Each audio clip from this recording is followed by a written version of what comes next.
नमस्कार दुनिया हालचाल को स्वागत करुछि मु संजय। आसंतु नजर पकाइबा वर्तमान मुख्य खबर उपरे।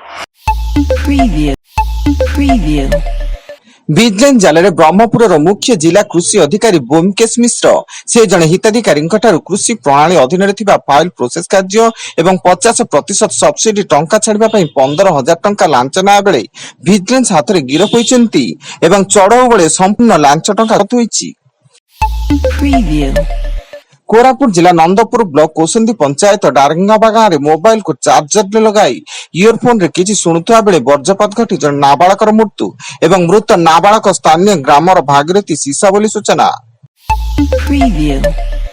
कटक चांदवाली रास्ता निश्चिंत कोइली थाना सुकरपड़ा पेट्रोल पंप निकट रे किछि असामाजिक व्यक्ति कार थिबा युवक युवती मध्य युवकों को घोषाड़ी आनी निर्दम माड़ मारिथिले एवं युवती को रास्ता कड़े थिबा एक परित्यक्त घर को टेकी नहीं दुष्कर्म करथिले। उभय गाड़ी रखी विश्राम नेउथिले। एने निश्चिंत कोइली थाना रे अभियोग होईछि। मुख्यमंत्री मोहन चरण माझी अध्यक्षतार अनुष्ठित 46तम राज्य कैबिनेट बैठक में 6टी विभाग 10टी प्रस्ताव को मिली मंजूरी। शिल्प नवीकरण योग्य शक्ति ई शासन सेचन एवं महिला शिशु कल्याण क्षेत्र को नहीं एकाधिक बड़ निष्पत्ति नियाଯାଇଛି। चांदीपुरा भाइरस को नहीं केंद्र सरकार एवं राज्य सरकार सतर्कता अवलंबन करिसेंती।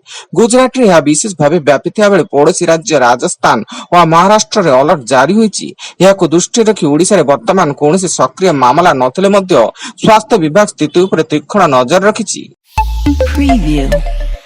भुवनेश्वर बाणी बिहार लॉ कॉलेज रे विभिन्न दाबी नहीं अध्यक्ष को घेरिले आईन छात्र छात्री फल कैंपस रे उत्तेजना सृष्टि होता बेले व्यापक पुलिस मुतयन होईछि एवं विभिन्न दाबी नहीं कॉलेज अध्यक्ष ऑफिस सम्मुख आंदोलन करथिले छात्र छात्री। पूरी अबकारी विभाग स्थानीय सत्यवादी थाना अंतर्गत बराला ग्राम निकट त्रिनाथ मंदिर सम्मुख में चढ़ऊ कर 60 ग्राम ओजन ब्राउन सुगर सह नगद 2,000 टंका जबत करिछि। एथिसह जणे गिरफ होइथिया बेले गिरफ अभियुक्त जनक हेले सत्यवादी बराला ग्रामर मिथुन महापात्र। भद्रक जिला भंडारी पोखरी पाड़ा बांक निकट में मृतदेह नहीं जाउथबा स्वर्गरथ भारस्यम राय दुर्घटनाग्रस्त होइछि। रास्ता कड़क उलटी पड़िथिया बेले दुर्घटना 3 जण आहत होई मेडिकल रे भर्ती।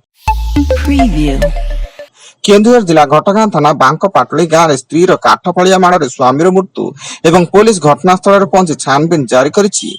पारिवारिक कलह को नहीं उभय स्वामी स्त्री मध्य झगड़ा होइतिला।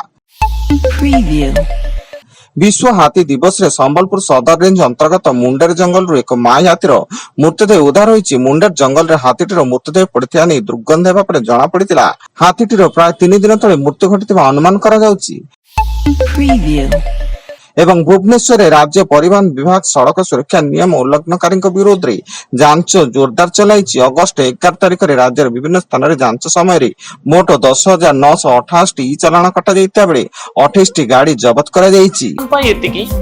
अधिक न्यूज अपडेट्स विजिट करंतु आम वेबसाइट www.duniyahalchal.in। धन्यवाद।